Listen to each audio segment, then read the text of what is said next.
कधीच नाही चुकणार तुमचे फेवरेट टीव्ही शोज झी5 सोबत, तेही एकदम फ्री।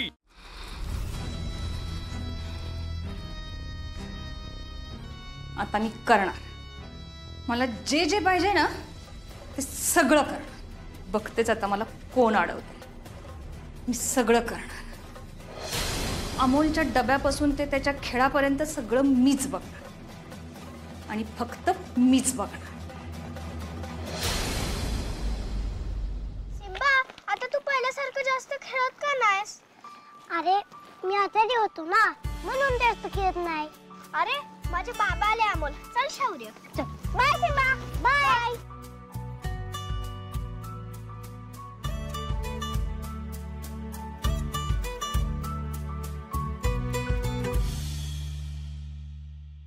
मामा आहे का?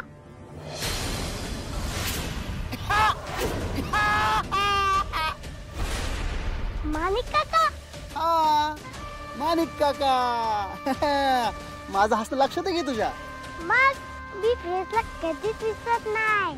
अरे वा, मी पण माझ्या दोस्तांना आणि दुश्मनांना कधीच विसरत नाही। काय? मी म्हणलं माझं पण तुमच्यासारखंच आहे। मी पण माझ्या फ्रेंड्सना कधीच विसरत नाही। काका तुम्ही इथे का आला? मी इथनं चाललो होतो, तेवढ्यात तुम्ही दिसले आणि तुम्हाला तर माहितीच आहे, तुम्हाला बघितलं की मला माझ्या बाळाची आठवण येते, मग आलो तुम्हाला भेटायला। थँक्यू काका। पण काका तुमचं माझ्याकडे काही काम होतं का? हां, छोटंसं काम होतं।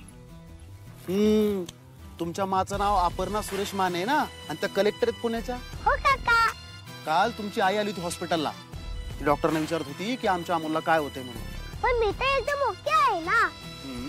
तुम्ही ओके आहेत, पण ती तुमची आई आहे ना, आणि आईला मुलांची काळजी असते। तुमच्या आईसारखीच माझी आई पण माझी लय काळजी करायची। अजून काय म्हणली माझी माँ? तुमची आई म्हणत होती डॉक्टरला की अमोलला जर काही त्रास होत असेल ना तर मी कामाला जायचं थांबवते। काय? हो, आता तुमच्या आईला खूप महत्वाचं काम आहे, त्यांना अख्खं पुण्याचं काम बघायला लागतं ना। जर तुमच्यामुळं तुमच्या आईचं काम थांबलं तर?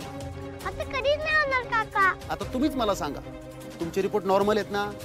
हो काका। मग तुम्हाला काहीच होणार नाही। तुम्हाला जरी काही त्रास झाला ना तरी मला, बाबाला, कोणाला सांगायचं नाही। जर मला कळलं की तुम्हाला त्रास होतोय तर मग त्या कामाला जायचं बंद करणार। तुम्हाला चालेल का ते? नाही काका, माझी माने काम केलंच पाहिजे। माझी माँ काम खूप चांगलं करते। मग मी सांगितलेलं लक्षात ठेवायचं, विसरायचं नाही। तुम्हाला जरी काही त्रास झाला ना तरी मला, बाबाला, कोणाला सांगायचं नाही, डायरेक्ट मला येऊन सांगायचं, मी तुमची मदत करेन। ठीक आहे काका, थँक्यू। वेलकम।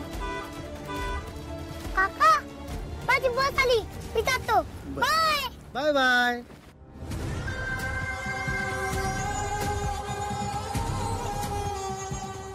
अप्पे, पुढच्या 2 आठवड्यात तुझं पोरग मरणाच्या दारात उभा असणार आहे, तोवर मी तुला काहीच कळू देणार नाही। मग त्यासाठी मला जीवाचं रान करायला लागलं ना तरी मी करणार। झी5 ॲप डाउनलोड करा आणि पहा सर्व एपिसोड्स एकदम फ्री।